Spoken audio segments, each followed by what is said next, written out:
कुछ ऐसी चीजें हैं सब जो प्लांट सेल और एनिमल सेल दोनों में आपको अवेलेबल मिलेंगी सब वहां पर।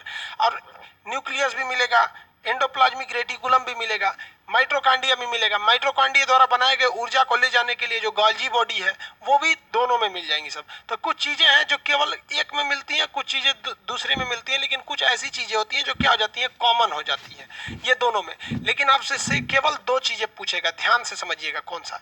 एक आपका पूछेगा आपका क्लोरोप्लास्ट, क्लोरोप्लास्ट। दूसरा पूछता है आपका सेल वॉल। यही दो इंपॉर्टेंट होता है, सेल वॉल और क्लोरोप्लास्ट, यही दो इंपॉर्टेंट होगा, यही याद रखिएगा। यही आपसे एग्जाम में ज्यादा पूछता है और कुछ खास नहीं पूछता है। पेड़ पौधों वाले में क्या पाया जाएगा, क्लोरोप्लास्ट और सेल वॉल। बाकी इस में कुछ खास डिफरेंस नहीं पूछता है यहाँ पर।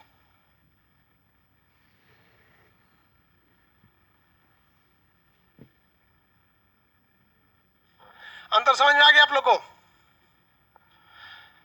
अब एक क्वेश्चन बताइए फटाफट, बड़ा अटपटांग सा क्वेश्चन है।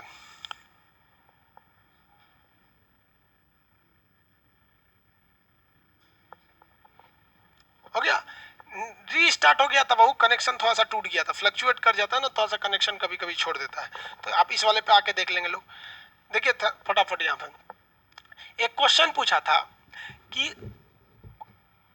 क्लोरोप्लास्ट वाली कोशिका में, तो एक तो सिंपल से समझ गए क्लोरोप्लास्ट है, इसका मतलब कौन सी कोशिका है, वो प्लांट सेल है। क्लोरोप्लास्ट किस में पाया जाता है, प्लांट सेल में पाया जाता है। क्लोरोप्लास्ट वाली कोशिका में कौन सा अंग नहीं पाया जाएगा, यानी वो पूछना चाह रहा है प्लांट सेल में कौन सा नहीं पाया जाएगा। तो आप बताइए क्या सिलिया फ्लेजेला मिलेगा, लाइसोसोम मिलेंगे उसमें, नहीं मिलेंगे, वो उस चीज में नहीं मिलते हैं सर। आंतरिक श्वसन कौन करता है, तो माइटोकॉन्ड्रिया करता है। इस सब में अंतर में देखिए कई सारे अंतर आपको मिलेंगे, मेनली दो ही अंतर याद रखेंगे। कौन कौन सा भाई, ये वाला प्लास्टिड वाला और आपका सेल वॉल वाला।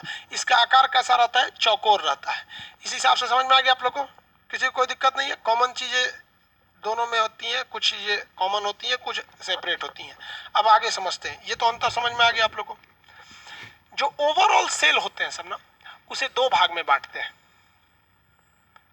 आपको हम बताए थे, तो एक होता है आपका प्रोकैरियोटिक, प्रोकैरियोटिक, और एक होता है आपका यूकैरियोटिक, यूकैरियोटिक,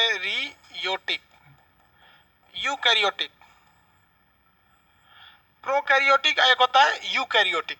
दो तरफ से, यू मतलब होता है डेवलप और एक होता है नॉन डेवलप। ये कौन सा है, अविकसित। ये डेवलप नहीं है, अविकसित, नॉन डेवलप है। और ये है आपका विकसित, डेवलप है। समझ में आया कि नहीं आ गया? हम लोग किस में होते हैं, यूकैरियोटिक। याद रखने के लिए सिंपल है, हम लोग किस में होते हैं, यूकैरियोटिक। याद रखने के लिए सिंपल है, you you you you you, सब लोग में क्या लगा देना, यू लगा देना है, तो क्या हो जाएगा, यूकैरियोटिक हो जाएगा। यूकैरियोटिक में हम लोग आते हैं विकसित, जिसे आप बड़े आराम से देख सकते हैं, उसे क्या कहेंगे लोग, यूकैरियोटिक सेल कहेंगे। समझ में आया कि नहीं आ गया, यूकैरियोटिक। प्रोकैरियोटिक छोटे होते हैं, इसमें नील हरित शैवाल आ जाएगा, अमीबा आ जाते हैं, यूनिसेलुलर आ जाते हैं, ये सब काफी छोटे छोटे जीव इसमें आ जाते हैं, किसमें, प्रोकैरियोटिक में। जबकि यूकैरियोटिक विकसित होता है, इसमें भी दो तरह से होते हैं, एक होता है प्लांट सेल और एक होता है आपका एनिमल सेल, एनिमल सेल। इन दोनों में तो अंतर बता ही दिए। और ये विकसित और अविकसित में तो अंतर सिंपली समझ में आ गया होगा। अब एक बात बताइए, ये कोशिका बड़ी होगी या छोटी? अब भाई डेवलप नहीं है तो कैसी होगी, छोटी होगी। और ये वाला डेवलप है, ये वाली कोशिका कैसी होगी, बड़ी होगी। इसमें क्वेश्चन कहां फंसते हैं लोग, ध्यान से देखिएगा। कहेगा कि किस तरह की कोशिका विभाजन में, यानी एक कोशिका से दूसरी कोशिका, एक सेल से दूसरी सेल के बनने की क्रिया को हम लोग कोशिका विभाजन कहते हैं। तो कहेगा किस प्रकार की कोशिका विभाजन में ज्यादा समय लगता है। तो कोई बड़ी बिल्डिंग बनाएंगे तो ज्यादा समय लगेगा, और छोटा मोटा बिल्डिंग बनाना है तुरंत बन जाएगा। तो सबसे तेजी से रिप्रोडक्शन कौन करते हैं, सब प्रोकैरियोटिक। जितने वायरस ये सब छोटे छोटे चीजें होते हैं सब ना, ये सब किसमें आते हैं, प्रोकैरियोटिक में। एकदम छोटे होते हैं, फटाफट फटाफट वो बोलने लगते हैं सब, क्योंकि उनके शरीर में कुछ ज्यादा चीजें रहती नहीं है, इसलिए वायरस बड़ी तेजी से फैलता है। कोरोना वगैरह को देखते हैं ना, वो अलग चीज है कि वायरस ना लिविंग है ना नॉन लिविंग है, वो वायरस वाले टॉपिक में उसको डिटेल से समझेंगे लोग यहाँ पर। इन दोनों में आप लोग को बेसिक अंतर समझ में आ गया कि नहीं आ गया, कौन सी कोशिका बड़ी होती है, यूकैरियोटिक कोशिकाएं बड़ी होती है। हो गया?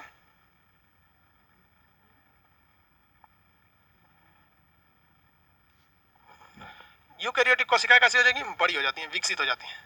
किसी को इतना में दिक्कत नहीं ना कि कुछ ऐसा क्वेश्चन पूछ दिया जो आपने कभी पढ़ा ही नहीं है, तो कुछ ऐसी टेक्निक होती है जिससे आप ये समझ के उसका आंसर दे सकते हैं। जैसे अगर आपसे एग्जाम में पूछ दिया गलती से पूछ दिया कि क्या माइटोकॉन्ड्रिया इन दोनों में पाया जाएगा, तो एक बात बताओ भाई, अगर बड़ा है या छोटा है, एनर्जी तो सबको चाहिए, तो माइटोकॉन्ड्रिया तो दोनों में होगा, सिंपली है, दोनों में होगा। एक बात बताइए, कोशिका तो किसी न किसी झिल्ली में रहेगी, तो कोशिका झिल्ली भी रहती है, जिसे हम लोग क्या कहते हैं, माइटोकॉन्ड्रिया रहेगा, झिल्ली भी रहेगी और सेल वाल भी रहेगा, भित्ति, जिसे सेल वाल कहते हैं, भित्ति। इसमें भी दो तरह के होते हैं सब, कुछ एनिमल की कैटेगरी के होते हैं, कुछ प्लांट की कैटेगरी के, तो ये दोनों में हो जाते हैं सब। एक बात बताइए, इनकी शरीर को बढ़ने के लिए प्रोटीन की जरूरत होती है, तो प्रोटीन कौन बनाता है, राइबोसोम, तो राइबोसोम इसमें भी होगा, राइबोसोम इसमें भी होगा, लेकिन एक अंतर बोलिए, इसका जो राइबोसोम होगा वो छोटा होगा 70S का, इसका जो राइबोसोम होगा वो बड़ा होगा 80S का हो जाएगा। माइटोकॉन्ड्रिया ये सब चीजें, तो माइटोकॉन्ड्रिया हो जाएंगी, राइबोसोम हो जाता है, हो जाएगा कि नहीं हो जाएगा, राइबोसोम सेल वाल झिल्ली हो जाएगा। आगे बढ़ जाए, और क्या चीजें हो सकती है, सोच के बताइए, सोचिए, क्योंकि एग्जाम में आप बैठे हैं, सपोज कीजिए वहां कोई काम नहीं आता है, वहां आपका प्रेजेंस ऑफ माइंड काम आता है। एक कल्पना कीजिए, एक छोटी कोशिका है और ये यूकैरियोटिक है, बड़ी कोशिका है, तो भाई इसमें भी तो अंग है, माइटोकॉन्ड्रिया है, राइबोसोम है, ये सब चीजें भले छोटी है तो क्या हुआ, और इसमें भी है माइटोकॉन्ड्रिया, राइबोसोम, इसमें तो पूछिए मत, बहुत सारी चीजें, ये आपस में लड़के खत्म हो जाएंगी, इसलिए इसको लड़ने से बचाने के लिए इसमें क्या भरा रहता है, जीव द्रव्य, तो ये भी तो आपस में लड़के खत्म हो जाएंगी, इसमें भी आप क्या बनाया जाएगा, जीव द्रव्य, प्रोटोप्लाज्म, हिंदी में क्या, इंग्लिश में क्या कहते हैं, जीव द्रव्य को प्रोटोप्लाज्म, जीव द्रव्य। तो कुछ ऐसी चीजें हैं जो दोनों में कॉमन हो जाएंगी, तो कितनी चीजों को याद रखेंगे आप, कुछ कंसेप्ट से समझिए। ऊर्जा की जरूरत है, प्रोटीन की जरूरत सबको है, तो ऊर्जा कौन बनाएगा, माइटोकॉन्ड्रिया, प्रोटीन कौन बनाएगा, राइबोसोम, और कोई भी चीज स्ट्रक्चर के अंदर रहेगा ना, झिल्ली के अंदर रहेगा, तो उसमें झिल्ली और भित्ति दोनों पाए जाते हैं, दोनों अलग अलग कैटेगरी के, और उसको आपस में लड़ने के लिए क्या चीज चाहिए, जीव द्रव्य चाहिए। एक बेसिक अंतर जो हाई लेवल के एग्जाम में पूछता है, रेलवे में उतना नहीं पूछेगा यहाँ पर, जो प्रोकैरियोटिक होते हैं ना, ये भी श्वसन करते हैं, लेकिन इनके अंदर जो श्वसन होता है ना, वो जीव द्रव्य से होता है, और हमारी कोशिका के अंदर कौन सा श्वसन किया था, जो यूकैरियोटिक होते हैं, इनमें जो श्वसन का काम होता है, यानी जो रेस्पिरेशन होता है, ये रेस्पिरेशन माइटोकॉन्ड्रिया से होता है। ये बेसिक अंतर है, सबसे बड़ा अंतर यही याद रखेंगे कि जो प्रोकैरियोटिक होते हैं, प्रोकैरियोटिक सेल, इन प्रोकैरियोटिक में श्वसन जो होगा वो किसमें होगा, जीव द्रव्य में होगा, यानी जो लिक्विड है उसी लिक्विड से ये हवा लेंगे और उसी लिक्विड से छोड़ देंगे, और जो यूकैरियोटिक है ये हवा लेंगे किसके अंदर, माइटोकॉन्ड्रिया के, और फिर माइटोकॉन्ड्रिया से छोड़ेंगे, क्योंकि माइटोकॉन्ड्रिया को एक साइकिल चलाना है, क्रेब साइकिल, जिससे कि उसे हमेशा एनर्जी की जरूरत है, ये बड़ा जीव होता है, इसको ज्यादा एनर्जी की जरूरत नहीं है, ये केवल जीव द्रव्य से काम चला लेता है।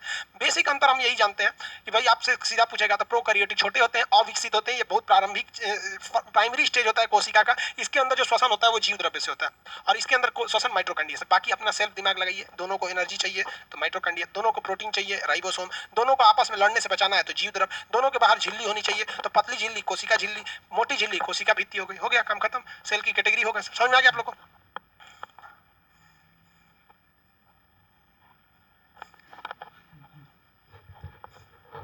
न्यूक्लिक एसिड, इसमें दो चीजें आती हैं, एक डीएनए आता है, एक आरएनए आता है।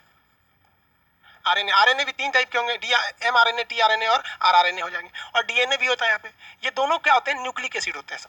अब इन्हें न्यूक्लिक एसिड क्यों कहा जाता है, देखिए ध्यान से, हमारी सेल के अंदर माइटोकॉन्ड्रिया का काम अलग था, अब आप पता होगा लाइसोसोम का काम अलग है, गोल्गी बॉडी का काम अलग है, ईआर का काम अलग है, सबका काम क्या अलग है। इसी में एक न्यूक्लियस था, क्या पाया था, न्यूक्लियस।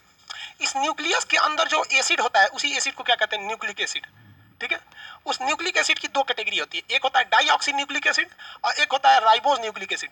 एक बार क्वेश्चन पूछ दिया था ना, लड़का कंफ्यूज हो गया था, कहा था कि जो जेनेटिक गुण होता है, जो अनुवांशिक बाप का गुण बेटे में ले जाता है, तो सबको पता है डीएनए ले जाता है, डीएनए ले जाता है, लेकिन ऑप्शन में डीएनए नहीं था, तो लड़का सोचा आरएनए मारेंगे, ऑप्शन में भी आरएनए नहीं था, तो फिर क्या मारेगा वहां पर। ऑप्शन में क्या था, देखिए ऑप्शन में था आपका एसिड, बेस, न्यूट्रल और आपका अल्कली, अल्कली, तो इसमें क्या हो जाएगा, एसिड हो जाएगा, क्योंकि ये भी क्या है, डाइऑक्सी राइबोज न्यूक्लिक एसिड है और ये राइबोज न्यूक्लिक एसिड है, तो डीएनए और आरएनए है, तो ये एक इंपॉर्टेंट चैप्टर बनता है। देखिए बॉटनी जूलॉजी का सबसे बड़ा चैप्टर होता है सेल, ये बहुत ही बड़ा चैप्टर है, इसलिए इसमें थोड़ा सा आप लोग को ज्यादा सचेत रहने की जरूरत है। अब ये डीएनए वगैरह इसकी खोज कौन किया, तो आप कहेंगे वाटसन एंड क्रिक, मार के चलाएंगे गलत हो जाएगा।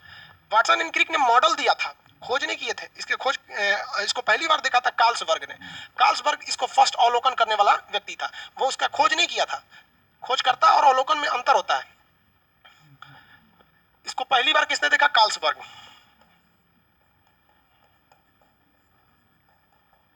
वाटसन एंड क्रिक ने क्या दिया था, मॉडल दिया था। डीएनए कहां पाया जाता है, तो न्यूक्लियस में, यहीं फंस जाएंगे। क्वेश्चन आजकल थोड़ा सा घुमा के दे रहा है, ये डीएनए दो जगह पाया जाता है, एक न्यूक्लियस में पाया जाता है, एक माइटोकॉन्ड्रिया में पाया जाता है, याद रखेंगे। डीएनए जो होता है वो गुणों को आगे ले जाता है, बाप का गुण बेटे में ले जाता है। अब आप गुण से ये मत सोचिएगा कि बाप अगर जीएस का मास्टर है तो बेटो जीएस का मास्टर, ये बाप का गुण नहीं है, उसके दिमाग का गुण है। बाप का गुण ये है कि बाप के पास 2 पैर है, 2 हाथ है, ये चीजें होती हैं। अब आप उसकी एक्वायर्ड चीजों को मत देखिएगा। बायोलॉजी उसे गुण कहता है जिसे आपको खानदानी मिला है, जिसके लिए आपने कोई मेहनत नहीं किया। आपको 2 हाथ का मेहनत करके मिला है, 2 आंख मेहनत करके मिला है, सर पे बाल मेहनत करके मिला नहीं, आपकी नौकरी मेहनत करने की मिली है। तो ये थोड़ी कहेंगे कि आप रेलवे में जॉब कर रहे हैं तो आपका डीएनए क्या करेगा, अगले बच्चों को रेलवे में नौकरी दिला देगा। नहीं, डीएनए जो होता है ना वो केवल किसी नेचुरल क्वालिटीज को आगे ले जाता है। ये न्यूक्लियस में पाया जाता है मेनली, लेकिन क्वेश्चन में पूछेगा तो 2 जगह पाया जाता है, माइटोकॉन्ड्रिया में पाया जाता है। पहली बार इसे देखा था कार्लसबर्ग ने, देख के इग्नोर कर दिया। बाद में इसका मॉडल बनाया वाटसन एंड क्रिक। इसके मॉडल जो थे डबल हेलिक्स इस शेप के होते हैं सब यहाँ पर। तो ये कुछ ऊपर ऊपर की जानकारी हो गई डीएनए की। अब कुछ अन्य जानकारियों में समझिए डीएनए के। डीएनए में जो होता है ना फास्फोरस पाया जाता है। क्या पाया जाएगा? फास्फोरस। डीएनए में कौन सा एलिमेंट पाया जाएगा? याद रखेंगे कौन सा एलिमेंट? फास्फोरस पाया जाता है। हमेशा इसको हमेशा याद रखेंगे, क्वेश्चन याद से। डीएनए में जो बॉन्ड होता है, डीएनए जो होता है वो हाइड्रोजन बॉन्ड से बना होता है। Hydrogen bond. डीएनए में कौन सा बॉन्ड होता है? हाइड्रोजन बॉन्ड होता है। सबसे कमजोर बॉन्ड होता है। हमारी कोशिकाओं में तो बहुत ज्यादा शक्ति नहीं रहती है। डीएनए में कौन से बॉन्ड? Hydrogen bond. तब तो कौन सा? फास्फोरस। अब यहाँ हम थोड़ा थोड़ा लिखते चलते हैं। यहाँ पर डीएनए 2 जगह पर, पहला न्यूक्लियस, दूसरा माइटोकॉन्ड्रिया। पहली खोज कार्लसबर्ग, मतलब पहली बार देखा था, अवलोकन मतलब फर्स्ट सीन किया था। मॉडल दिया था वाटसन एंड क्रिक ने दिया था। यहाँ पर इसके बीच में कौन सा बॉन्ड होता है? हाइड्रोजन बॉन्ड होता है। समझ में आ गया? तब तो कौन सा होता है? फास्फोरस। एलिमेंट में पूछेगा फास्फोरस। देखिए इसके 3 खंड होते हैं, एटीजीसी। इसके 4 पार्ट होंगे। देखिए adenine, thymine, guanine, cytosine. DNA में कितने मेनली बेस होते हैं? ये इस चीज को हम लोग बेस बोलते हैं। इसे बेस बोलते हैं, आगे समझाएंगे, पहले आप रफली समझिए इसको। इसे क्या कहेंगे? बेस कहेंगे। हाइड्रोजन में, इसमें डीएनए में कौन कौन बेस हो गए? Adenine, thymine, guanine, cytosine. अब ये नॉर्मली बता रहे हैं, अभी इसके अंदर डिटेल से बताएंगे। और ये हो गया आपका आरएनए। देखिए जो रेलवे में सीधा सीधा क्वेश्चन पूछता है कि इसमें कौन सा एलिमेंट पाया जाएगा, तो एलिमेंट में डालेंगे आप लोग फास्फोरस। इसके अंदर जो बेस होता है, ये बेस को हम लोग कहते हैं नाइट्रोजन बेस। नाइट्रोजन बेस, इसका टेक्निकल नाम क्या है? नाइट्रोजन बेस नाम है। लड़का गलती कहां करता है, कहेगा कि कौन सा तत्व पाया जाता है, तो फटाक से मार देगा नाइट्रोजन। भाई ये नाइट्रोजन नहीं है, इसका नाम है नाइट्रोजन बेस। नाम क्या है? Nitrogen base. एलिमेंट कौन सा पाया जाएगा? फास्फोरस में। फटाफट बोलेंगे। पहला जो डीएनए का अवलोकन था, पहला जो सीन किया था, किसने किया था भाई? पहला अवलोकन किसने किया? कार्लसबर्ग ने। डिजाइन दिया वाटसन एंड क्रिक। कहां कहां पाया जाता है? तो न्यूक्लियस और माइटोकॉन्ड्रिया में। कौन सा तत्व? फास्फोरस। कौन सा? Base, nitrogen base. तत्व कहेगा तो फास्फोरस। एलिमेंट में फास्फोरस, बेस में नाइट्रोजन बेस। कितने तरह के होते हैं? 4। एटीजीसी। एटीजीसी पहला एटी, ऐसे लिख दीजिए एटीजीसी, शॉर्टकट समझिए, क्योंकि अभी टारगेट बैच है, इसमें पूरा डिटेल से बताएंगे तो फिर अगला साल आपका कोर्स खत्म होगा। तो ये एटीजीसी, इसमें डबल बॉन्ड, इसमें triple bond. ATGC double triple. A से एडेनिन, 10 बार बोलेंगे याद हो जाएगा। ए से एडेनिन, ए से एडेनिन, टी से thymine. Adenine, thymine, adenine, thymine. Adenine किससे जुड़ा होता है? थाइमिन से। Adenine, thymine, adenine, thymine. और इधर ग्वानिन, साइटोसिन। ग्वानिन और साइटोसिन ये आपके मटेरियल में लिखा हुआ है, उसमें आप पढ़ेंगे। Adenine, thymine, guanine, cytosine. याद रखने का सिंपल तरीका एटीजीसी। कैसे याद रखेंगे? एटीजीसी। दोबारा 4 बार बोलेंगे। अगर रफ कॉपी है तो उसमें फटाफट कैसे कैसे रफ में कैसे लिखिएगा? रिवाइज करने के लिए इतना टाइम थोड़ी है, सीधा मारेंगे डीएनए। चलिए भैया डीएनए कहां कहां मिलेगा? तो पहला ये मिल जाएगा आपका न्यूक्लियस में, दूसरा मिल जाएगा आपको माइटोकॉन्ड्रिया में। ये 2 जगह मिल गया। पहला अवलोकन किसने किया? कार्लसबर्ग ने किया। वाटसन एंड क्रिक ने क्या किया? डिजाइन दिया। वाटसन एंड क्रिक ने इसे डिजाइन दे दिया। इतना काम खत्म हो गया। अब और क्या चीज हो सकता है? इसमें एलिमेंट कौन सा होता है? फास्फोरस होता है। बेस कौन सा होता है भैया? बेस, बेस तो बेस होता है नाइट्रोजन बेस। नाइट्रोजन बेस में कितने चीजें? 4। ए टी जी सी। इसमें डबल बॉन्ड, इसमें ट्रिपल बॉन्ड। ये बॉन्ड किस चीज के बने होते हैं? तो हाइड्रोजन बॉन्ड होते हैं। इसमें हमेशा फंसिएगा, कहेगा बॉन्ड किसके? तो हाइड्रोजन। बेस किसके? नाइट्रोजन। एलिमेंट कौन सा? फास्फोरस। एडेनिन किससे जुड़ गया? थाइमिन से। ग्वानिन किससे जुड़ गया? साइटोसिन से। एडेनिन थाइमिन में कौन सा bond? Double bond. Guanine cytosine में ट्रिपल बॉन्ड। समझ में आ गया कि नहीं आ गया? आगे बढ़ जाए। अब इसको ध्यान से समझिए। इतना हो गया?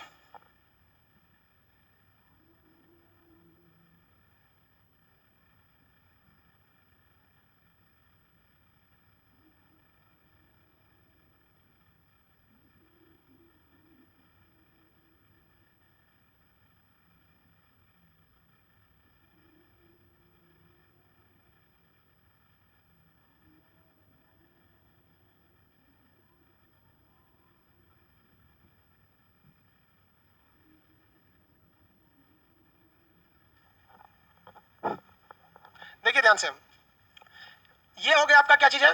थाइमीन है। ये थाइमीन है, इसको हिंदी में भी लिख देते हैं यहाँ पे, थाइमीन है।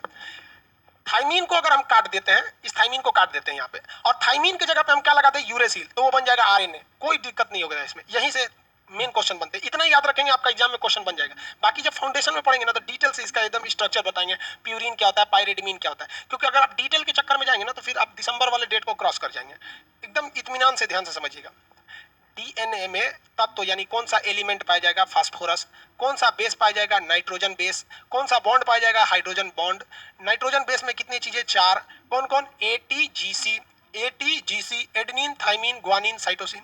गलती से आपने थाइमीन को काट दिया और थाइमीन की जगह पे क्या लगा दिए, यूरेसिल लगा दिए, तो वो बन जाता है आरएनए। क्या बन गया, आरएनए। इसका मतलब डीएनए से आरएनए बनाने में कुछ दिक्कत नहीं होता है। डीएनए में जो स्पेशल चीज होता है थाइमीन, बस उसके जगह पे आरएनए में क्या होता है, यूरेसिल। ये 50 बार क्वेश्चन पूछा हुआ है किसी ना किसी एग्जाम में घुमा फिरा के कि आरएनए में कौन सा बेस पाया जाता है। तो देखिए ये चारों चीजें तो नाइट्रोजन बेस का ही हिस्सा है, नाइट्रोजन बेस का, लेकिन आरएनए में क्या पाया जाएगा, यूरेसिल पाया जाएगा। आरएनए में यूरेसिल, समझ में आ गया कि नहीं आ गया, आरएनए में यूरेसिल। आप डीएनए में, तो आप कहेंगे सर डीएनए में एटीजीसी, नहीं, डीएनए में भी सिंपल पूछता है, डीएनए में थाइमीन, मेन चीज है थाइमीन, वही तो एक चेंज कर रहा है, हालांकि पाया तो सब जाता है। बताइए, तो हम मिटा देते हैं क्वेश्चन फटाफट, एक एक सेकंड। डीएनए का पहला अवलोकन किसने किया, पहला अवलोकन, पहला अवलोकन, अवलोकन मतलब समझते हैं, देखना। डीएनए का मॉडल किसने दिया, डीएनए कहां कहां पाया जाता है, 2 जगह पाया जाता है। डीएनए में कौन सा तत्व, कौन सा बॉन्ड, कौन सा बेस,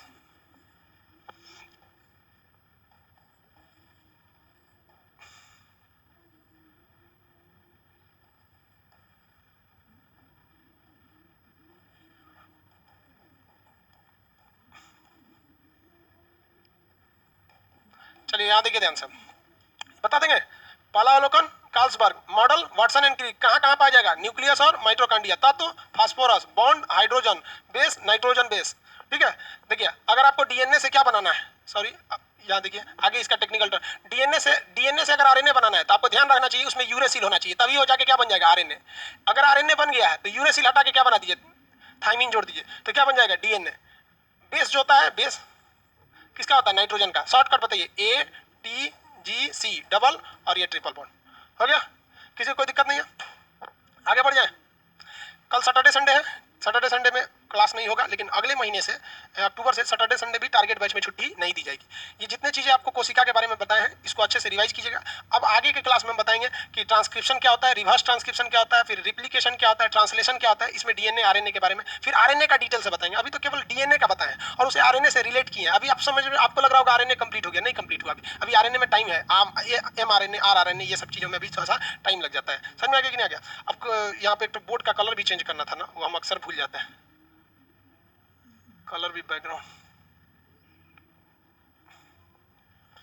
ये वाला थोड़ा सा ज्यादा डार्क है। खैर नेक्स्ट क्लास, अब इस क्लास में क्या चेंज करेंगे, क्लास तो खत्म हो रहा है आपका। अब यहाँ ध्यान रखेंगे, ट्यूसडे से हम लोग ना फिजिक्स भी पढ़ेंगे, उसकी घोषणा हम आपको मंडे को कर देंगे। अभी थोड़ा सा ऐप को प्ले स्टोर से हटा दिया गया तो थोड़ा सा मेंटली एक प्रेशर हो जाता है कि जितने लड़के नए आए हैं उनको प्रॉब्लम हो रहा है और उनका पेमेंट वगैरह फंस जा रहा है, तो उनको लगता है कि खान सर रख लिया, अरे भैया हमारा ऐप रख लिया हुआ, आपको पेमेंट का पड़ा हुआ है, वो रिफंड कर दिया जाता है। पेमेंट डायरेक्ट मेरे पास नहीं आता है, वो गेटवे के थ्रू आता है। गेटवे एक ऐसी संस्था होती है जो पेमेंट को ट्रांसफर करती है, आपसे लेके हमको भेजेगी। अगर मेरे पास नहीं भेजी ना तो आपके पास भेज देगी। वो अपने पास नहीं रख सकती, उसके पास मैक्सिमम पावर है 48 घंटे का, उसे 24 घंटे में सेटल करना है। तो फंस जाता है ना कभी कभी, तो थोड़ा सा 1-1.5 घंटा वेट कीजिए, या तो उधर दे देगा या तो इधर दे देता है। उसके बाद भी मशीन है, कभी कभी दिक्कत आ जाती है, तो आप उसका स्क्रीनशॉट लीजिए जहां पेमेंट दिए हुए हैं और रजिस्टर्ड मोबाइल नंबर के साथ उसे व्हाट्सएप नंबर पे सेंड कर दीजिएगा, बस उससे ज्यादा कुछ नहीं। वो लोग देख लेंगे आपका पेमेंट आया है या फिर उधर गया, तो फिर वो सॉल्व कर देंगे। समझ में आ गया कि नहीं आ गया। अब हम लोग नेक्स्ट क्लास में कब मिलेंगे, मंडे को। मंडे को हम आपसे आते क्वेश्चन पूछेंगे, हर एक चीज आपको याद रहनी चाहिए। समझ में आ गया कि नहीं। नेक्स्ट क्लास में मिलेंगे, जय हिंद। आज से मैप का क्लास भी स्टार्ट हो रहा है ना, आज से मैप का क्लास भी है। मैप का क्लास आज कितने बजे से है, शायद 1 बजे से। जितने बजे से होगा वो शेड्यूल हो जाता है आपका, देख लेंगे कितने बजे से। तो जो लोग मैप का क्लास कर लिए, एडमिशन ले लिए, ठीक है। नए लड़के तो ले ही नहीं पा रहे हैं मैप का, क्योंकि प्ले स्टोर पे एप्लीकेशन ही नहीं है, क्या बताएंगे हम उन लोग को। तो खैर कोई बात नहीं, आप लोग ले लिए हैं, आप लोग के लिए क्लास रन में रहेगी, कोई दिक्कत नहीं है। नेक्स्ट क्लास में मिलेंगे, जय हिंद।